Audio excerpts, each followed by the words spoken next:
Hello friends, स्वागत है आपका हमारे चैनल एम के स्टडी क्लासेस 19 में। आज हम जीके जीएस के 50 महत्वपूर्ण प्रश्नों को लेकर आए हैं। हमारी आपसे रिक्वेस्ट है, यदि आप हमारे चैनल पर नए हैं तो चैनल को सब्सक्राइब कर लें और बेल आइकन को प्रेस कर लें, जिससे कि आने वाली क्लासों का नोटिफिकेशन आपको समय पर मिलता रहे। और इससे पहले के क्वेश्चन 1 से लेकर हमने 50 तक इससे पहले वाली क्लास में करा चुके हैं। जिस किसी ने नहीं देखे हैं तो वो जाकर देख लें। तो चलिए स्टार्ट करते हैं क्वेश्चन नंबर 51 को। तो क्वेश्चन नंबर 51 हमसे पूछ रहा है, कह रहा है द्विक सूचक कंपास क्या है।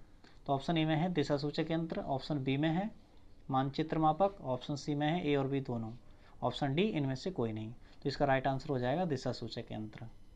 नेक्स्ट क्वेश्चन पर चलते हैं। नेक्स्ट क्वेश्चन है, मानचित्र का मापन किसे कहा जाता है। तो मानचित्र का जो मापक है उसके लिए ऑप्शन ए में कह रहा है कि ऑप्शन में दो दिए गए बिंदुओं के बीच की मानचित्र पर दर्शाई गई दूरी, बिल्कुल सही है। ऑप्शन बी में कह रहा है दो दिए गए बिंदुओं के बीच धरातल पर मापी गई वास्तविक दूरी, ये भी सही है।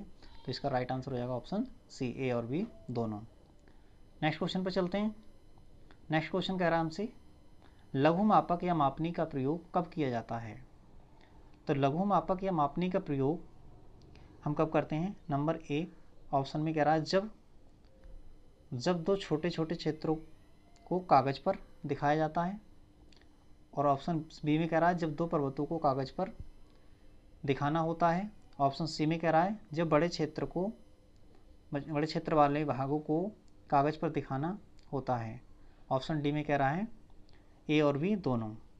तो इसका राइट आंसर हो जाएगा ऑप्शन नंबर सी। ठीक है, नेक्स्ट क्वेश्चन पर चलते हैं। नेक्स्ट क्वेश्चन है हमारा, नेक्स्ट क्वेश्चन है दीवारी मानचित्र एवं एटलस मानचित्र को क्या कहते हैं। ऑप्शन ए में लघु मापक, ऑप्शन बी प्लेनीमेट्रिक मानचित्र, ऑप्शन सी बृहदमापनी मानचित्र, ऑप्शन डी उपयुक्त में से कोई नहीं। तो इसका राइट आंसर हो जाएगा ऑप्शन ए, लघु मापक मानचित्र। नेक्स्ट क्वेश्चन पर चलते हैं। नेक्स्ट क्वेश्चन है हमारा, कह रहा है कि प्लेनीमेट्रिक मानचित्र किसे कहते हैं। तो ऑप्शन ए में कह रहा है हमसे जिसमें स्थलाकृति लक्षणों का प्राथमिकता दी जाती है। ऑप्शन बी में कह रहा है कि जिसमें सांस्कृतिक तत्वों के प्रदर्शन पर प्राथमिकता दी जाती है। ऑप्शन सी में कह रहा है कि जिसमें आर्थिक तत्वों के प्रदर्शन को प्राथमिकता दी जाती है। तो इसका राइट आंसर हो जाएगा ऑप्शन डी, बी और सी दोनों। नेक्स्ट क्वेश्चन पर चलते हैं। नेक्स्ट क्वेश्चन हमारा, बृहदमापनी मानचित्र किसे कहते हैं। तो ऑप्शन ए में कह रहा है हमसे भूसंपत्ति मानचित्र, ऑप्शन बी में कह रहा है हमसे नगर के प्लान योजना, ऑप्शन सी में कह रहा है कि स्थलाकृति, ऑप्शन डी में कह रहा है कि उपयुक्त सभी। तो इसका राइट आंसर हो जाएगा ऑप्शन डी, उपयुक्त में से सभी। नेक्स्ट क्वेश्चन पर चलते हैं। नेक्स्ट क्वेश्चन है हमारा, समोच्च रेखाएं क्या हैं। ऑप्शन ए में कह रहा है मानचित्र पर समुद्र तल से ऊंचाई वाले स्थानों को मिलाने वाली वास्तविक रेखाएं। ऑप्शन बी में कह रहा है मानचित्र समुद्र तल से ऊंचाई वाले स्थानों को मिलाने वाली काल्पनिक रेखाएं। ऑप्शन सी में कह रहा है कि मानचित्र पर सर्वोच्च पर्वत शिखर से समान ऊंचाई वाले स्थानों को मिलाने वाली काल्पनिक रेखाएं। ऑप्शन डी इनमें से कोई नहीं। तो इसका राइट आंसर हो जाएगा option number B, right answer. ठीक है, नेक्स्ट क्वेश्चन पे चलते हैं। तो नेक्स्ट क्वेश्चन हमारा, पृथ्वी की आकृति कैसी है। तो पृथ्वी की आकृति जो है वो जियोइड है। ठीक है, तो ऑप्शन ए में दे रखा है जियोइड। ठीक है, नेक्स्ट क्वेश्चन पे चलते हैं।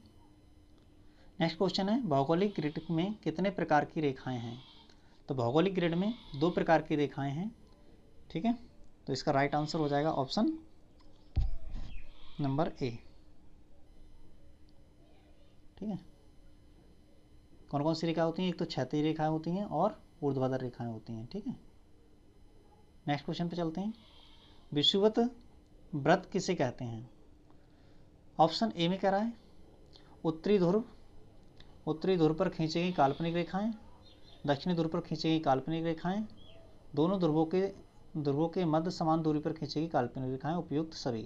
तो इसका राइट आंसर हो जाएगा ऑप्शन नंबर सी। ठीक है, नेक्स्ट क्वेश्चन पे चलते हैं।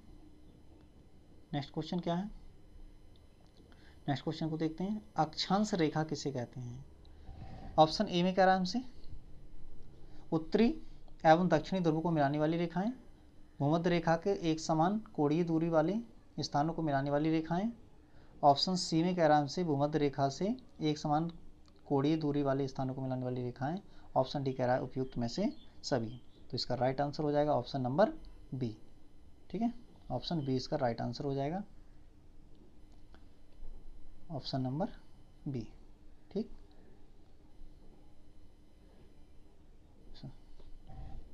क्या हैंग हो गया? चलिए, काम नहीं कर रहा था मेरा पेन।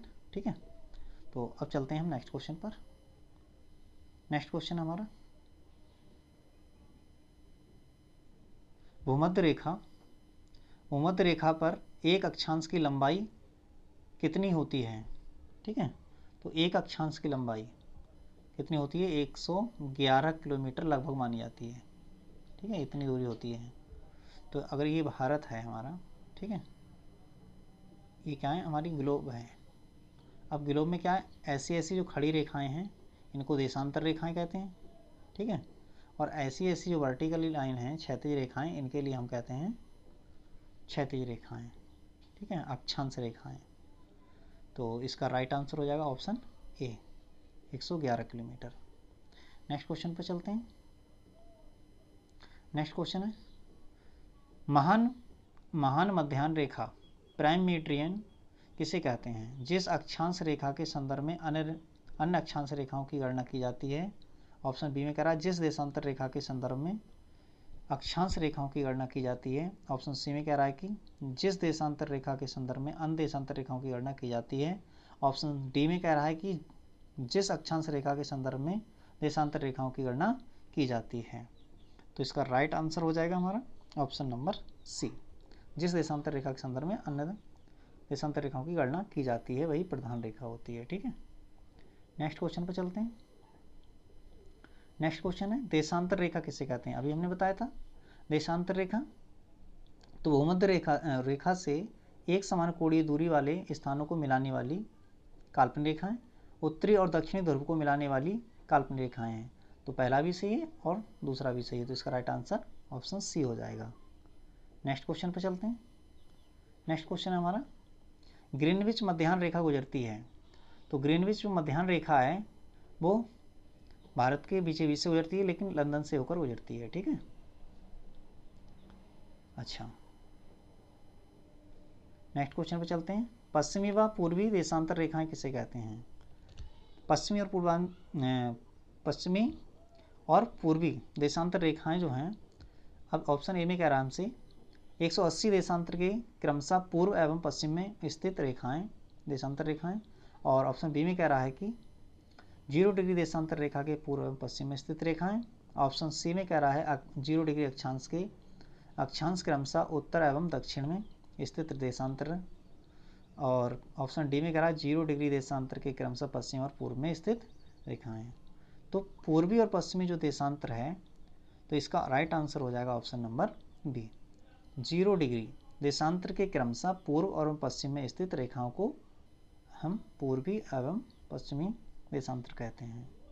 नेक्स्ट क्वेश्चन पर चलते हैं। नेक्स्ट क्वेश्चन है हमारा पृथ्वी अपने अक्ष पर कितने समय में एक चक्कर पूर्ण करती है?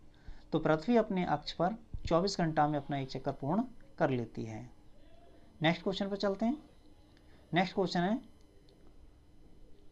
क्वेश्चन है जिन स्थानों के देशांतर में 1 डिग्री का अंतर होता है उनके समय में अंतर कितना होता है? तो 1 डिग्री का अंतर किसके बराबर होता है? 1 डिग्री बराबर होता है 4 मिनट के, 4 मिनट। ठीक है, 1 डिग्री का जो टाइम है वो कितना होता है? 4 मिनट का होता है। ठीक है,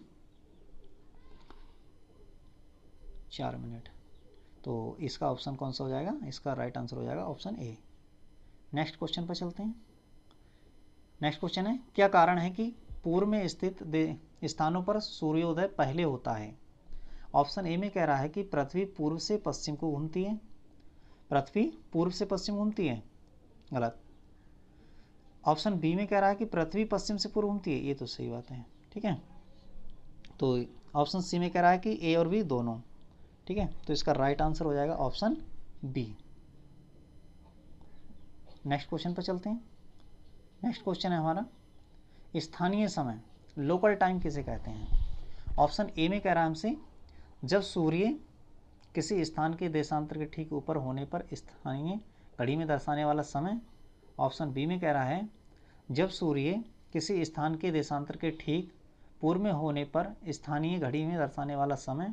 और ऑप्शन सी में कह रहा है, जब सूर्य किसी स्थान के देशांतर के ठीक ऊपर होने पर ग्रीनविच मध्य रेखा की घड़ी में दर्शाने वाला समय। ऑप्शन डी, जब सूर्य किसी स्थान के देशांतर के ठीक पश्चिम में होने पर स्थानीय घड़ी में दर्शाने वाला समय। तो इसका जरा राइट आंसर हो जाएगा, वो हो जाएगा ऑप्शन ए, ठीक है। ऑप्शन नंबर ए इसका राइट आंसर हो जाएगा। स्थानीय समय किसे कहते हैं, जब सूर्य किसी स्थान के देशांतर के ठीक ऊपर स्थित होता है तो उस समय जो घड़ी में समय होता है वही स्थानीय समय कहलाता है। नेक्स्ट क्वेश्चन पर चलते हैं। नेक्स्ट क्वेश्चन है, ग्रीनविच के देशांतर को 0 डिग्री मानकर समस्त विश्व को समस्त कटिबंधों में बांटा गया। कब बांटा गया था? ये ग्रीनविच जब बना था तो उस समय कौन सा सन में बना था? तो वो था 1884, 1884 में। नेक्स्ट क्वेश्चन है, और इसमें कटिबंधों की संख्या कितनी थी? कुल संसार में कुल कटिबंधों की संख्या 24 मानी गई, ठीक है। अगला क्वेश्चन है, भारत का कुल देशांतरी विस्तार कितना है? तो भारत का कुल देशांतरी विस्तार है, ये भारत है इस प्रकार से हमारा, ये भारत है, तो इस भारत का यहाँ से लेकर यहाँ तक का विस्तार है वो कितने डिग्री का है? 30 डिग्री का है, 30 डिग्री का, ठीक है। इसे देशांतरी विस्तार कहते हैं। तो इसका राइट आंसर हो जाएगा ऑप्शन सी। नेक्स्ट क्वेश्चन पर चलते हैं। नेक्स्ट क्वेश्चन है, भारत की मानक मध्याह्न रेखा कितनी मानी गई है? तो भारत की जो मानक मध्याह्न रेखा है वो कितनी मानी गई है? ऑप्शन ए में कह रहा है कि 82.5 डिग्री पूर्वी देशांतर। ऑप्शन बी में कह रहा है कि 82.5 डिग्री पश्चिमी देशांतर। ऑप्शन सी में कह रहा है कि 82.5 उत्तरी अक्षांश। ऑप्शन डी में कह रहा है कि 82.5 डिग्री दक्षिणी अक्षांश। तो इसका राइट आंसर हो जाएगा ऑप्शन नंबर ए, 82.5 डिग्री पूर्वी देशांतर को हम मध्याह्न रेखा कहते हैं। नेक्स्ट क्वेश्चन पर चलते हैं। नेक्स्ट क्वेश्चन है हमारा, भारत का समय ग्रीनविच मानक समय से कितने घंटे आगे है? तो भारत का जो समय है ग्रीनविच से 5.5 घंटे आगे है। नेक्स्ट क्वेश्चन पर चलते हैं। नेक्स्ट क्वेश्चन है, अंतर्राष्ट्रीय तिथि रेखा किसे कहा जाता है? ऑप्शन ए में कह रहा है 0 डिग्री भूमध्य रेखा को। ऑप्शन बी में देशांतर रेखा को।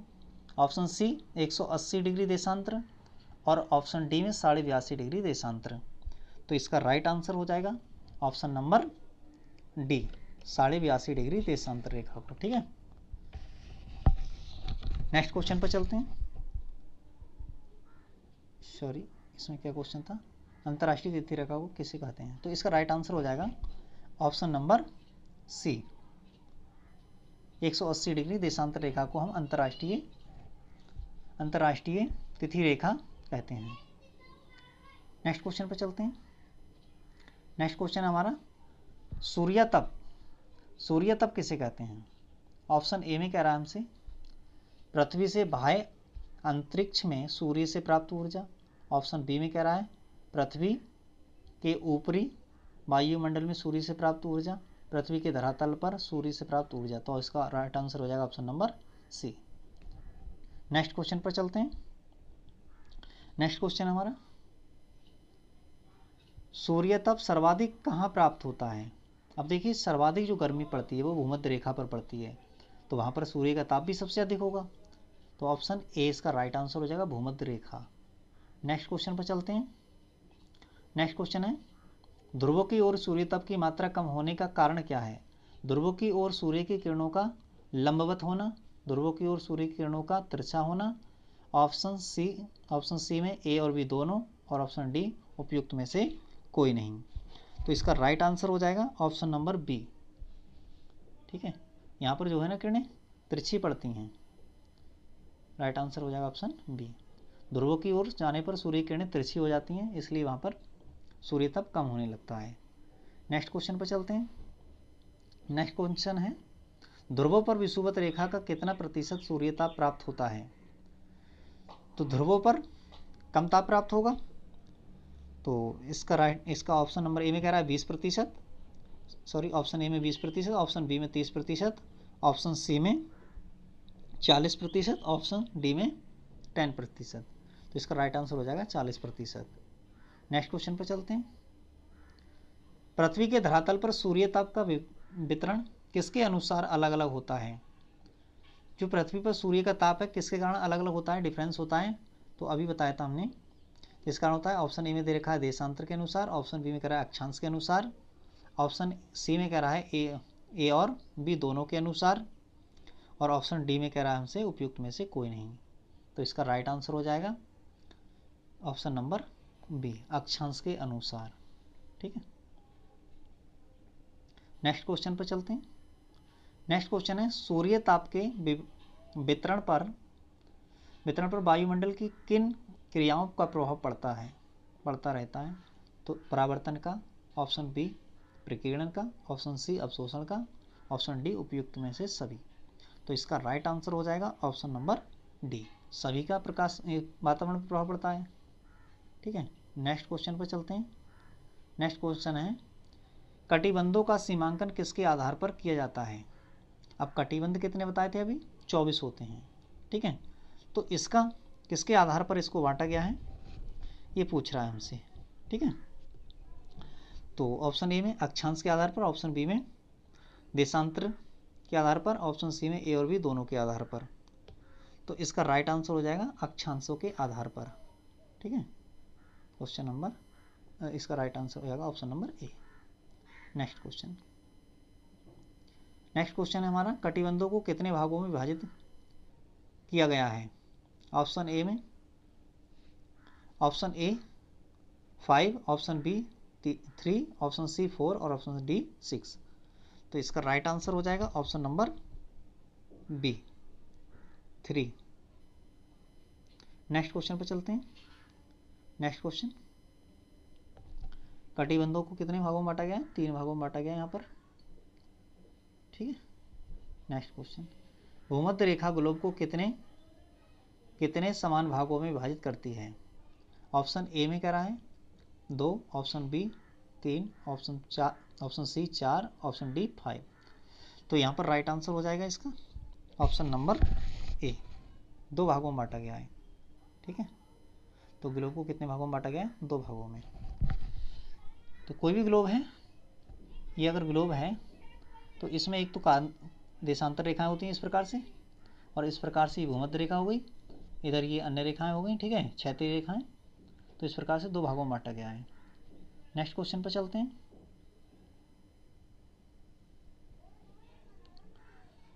ठीक है, उष्ण कटिबंध किसे कहते हैं। विषुवत रेखा से कर्क रेखा तक के भाग को, विषुवत रेखा से मकर रेखा तक के भाग को, कर्क रेखा से मकर रेखा तक के भाग को, ऑप्शन डी उपयुक्त में से कोई नहीं। तो इसका राइट आंसर हो जाएगा ऑप्शन नंबर सी, कर्क रेखा से मकर रेखा तक। ठीक है, तो कर्क रेखा से मकर रेखा तक। ठीक है, तो कर्क रेखा कितनी झुकी हुई है, 23.5 डिग्री पर कर्क रेखा होती है। नेक्स्ट क्वेश्चन पर चलते हैं। भूमध्य रेखा पर सूर्य की किरणें कैसी होती हैं। तो भूमध्य रेखा पर कैसी पड़ती हैं किरणें, लंबवत पड़ती हैं, इसलिए वहाँ गर्मी अधिक होती है। ठीक है, अगर ये ग्लोब है, ठीक है, इस ग्लोब पर क्या है, ये भूमध्य रेखा है, 0 डिग्री रेखा भी इसी को कहते हैं। ठीक है, तो अब इस पर क्या होती है, सूर्य की किरणें यहाँ पर लंबवत पड़ती हैं, परपेंडिकुलर पड़ती हैं इस प्रकार, इसलिए यहाँ पर गर्मी बहुत अधिक होती है। नेक्स्ट क्वेश्चन पर चलते हैं। नेक्स्ट क्वेश्चन है शीतोष्ण कटिबंध का विस्तार कितने डिग्री अक्षांशों के मध्य पाया जाता है। ऑप्शन ए में 0 डिग्री से 23.5 डिग्री उत्तरी एवं दक्षिणी गोलार्ध, ऑप्शन बी 23.5 से 66.5 उत्तरी एवं दक्षिणी गोलार्ध के मध्य, ऑप्शन सी 66.5 डिग्री से 90 डिग्री उत्तर एवं दक्षिणी गोलार्ध के मध्य, और ऑप्शन डी 30 डिग्री से 60 डिग्री उत्तरी एवं दक्षिणी गोलार्ध के मध्य। तो इसका राइट आंसर हो जाएगा हमारा ऑप्शन नंबर बी, 23.5 से 66.5 डिग्री के मध्य शीतोष्ण कटिबंध पाया जाता है। अब ये देखिए, ये पृथ्वी है। ठीक है, अब यहाँ से ये हो गई भूमध्य रेखा, ठीक है। फिर इधर आते हैं ये शीतोष्ण कटिबंध, ठीक है, और इसके ऊपर होता है आर्टिक वृत्त। इसी प्रकार से नीचे भी होते हैं, यहाँ पर आर्टिक वृत्त होता है, यहाँ पर शीतोष्ण कटिबंध होते हैं। तो यहाँ पर ये 23.5 से और 90 डिग्री तक जाता है ये, ठीक। नेक्स्ट क्वेश्चन पे चलते हैं। समताप रेखाएं हैं। ऑप्शन ए काल्पनिक रेखाएं, ऑप्शन बी सभी स्थानों के समान औसत तापमान वाले स्थानों को मिलाने वाली रेखाएं, ऑप्शन सी ए और बी दोनों, ऑप्शन डी उपयुक्त में से कोई नहीं। तो इसका राइट आंसर हो जाएगा ऑप्शन नंबर सी, ए और बी दोनों। नेक्स्ट क्वेश्चन पर चलते हैं। नेक्स्ट क्वेश्चन है शीत कटिबंध का विस्तार कहाँ तक है, ठीक है। तो शीत कटिबंध का विस्तार कहाँ तक पड़ता है, 66.5 से लेकर 66.5 से लेकर 90 डिग्री तक होता है। तो इसका राइट आंसर हो जाएगा ऑप्शन नंबर बी को पढ़ लेते हैं, 60 से 90 डिग्री अक्षांशों के मध्य दोनों गोलार्धों में। ऑप्शन सी 60 से 90 अक्षांशों के मध्य दोनों गोलार्धों में। ऑप्शन डी 66.5 डिग्री से 90 डिग्री अक्षांशों के दोनों गोलार्धों में।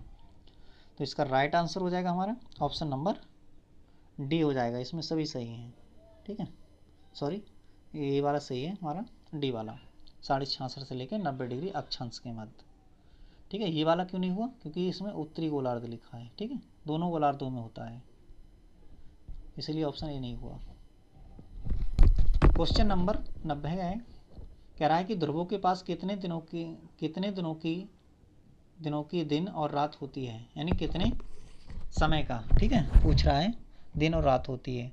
तो जब ध्रुवों पर जाते हैं तो वहाँ पर 6 महीने की रात और 6 महीने का दिन होता है। तो ऑप्शन ए में कह रहा है 3 माह का दिन, 9 माह की रात, 9 माह का दिन, 3 माह की रात और विषुवत रेखा के समान। ऑप्शन डी में कह रहा है 6 माह का दिन और 6 माह की रात।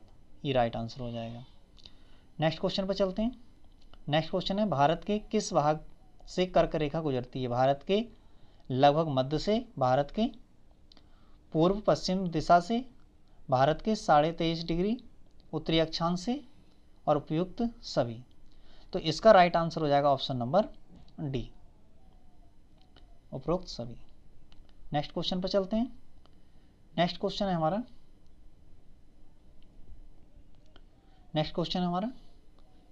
किन कारणों से पृथ्वी पर दिन रात का होना, ऋतुओं का परिवर्तन और ज्वार भाटे का आना तथा सूर्य चंद्र ग्रहण का होना संभव है। तो ये पृथ्वी की गति के कारण होता है ये। तो पृथ्वी की 2 गतियाँ होती हैं, एक तो घूर्णन गति होती है और एक परिक्रमण गति होती है, ठीक है। तो इसका राइट आंसर हो जाएगा ऑप्शन नंबर डी, उपयुक्त सभी। नेक्स्ट क्वेश्चन पर चलते हैं। नेक्स्ट क्वेश्चन पृथ्वी की कितनी गतियाँ हैं।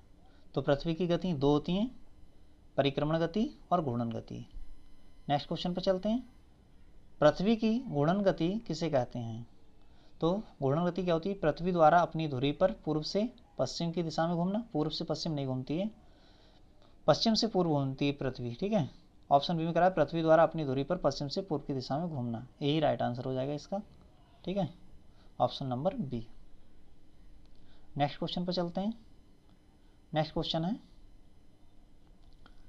पृथ्वी का अक्ष अपने अक्ष तल के साथ कितने डिग्री का कोण बनाता है। ऑप्शन ए में कह रहा है हमसे 90 डिग्री, ऑप्शन ए में कह रहा है 23.5 डिग्री, ऑप्शन बी में कह रहा है हमसे 33.5 डिग्री, ऑप्शन सी में हमसे कह रहा है 66.5 डिग्री और ऑप्शन डी में कह रहा है 45 डिग्री। तो इसका राइट आंसर हो जाएगा option number C. Next question पर चलते हैं। नेक्स्ट क्वेश्चन है, दैनिक गति किसे कहते हैं। पृथ्वी द्वारा अपनी अक्ष पर लगाया जाने वाला एक चक्कर, पृथ्वी द्वारा सूर्य के चारों ओर लगाया जाने वाला एक चक्कर। ऑप्शन सी, ए और बी दोनों। तो इसका राइट आंसर हो जाएगा ऑप्शन ए, पृथ्वी द्वारा अपनी धुरी पर लगाया जाने वाला एक चक्कर। नेक्स्ट क्वेश्चन पर चलते हैं। प्रतिदीप्ति व्रत किसे कहते हैं। आर्टिक व्रत को, अंटार्कटिक व्रत को, ग्लोब पर भयव्रत जो दिन तथा रात्रि को विभाजित करता है। ऑप्शन डी में कह रहा है कि भूमध्य रेखा को। तो इसका राइट आंसर हो जाएगा ऑप्शन नंबर सी, ग्लोब पर भयव्रत जो दिन और रात्रि को विभाजित करता है। नेक्स्ट क्वेश्चन पर चलते हैं। नेक्स्ट क्वेश्चन है, पृथ्वी को सूर्य की एक परिक्रमा करने में कितना समय लगता है?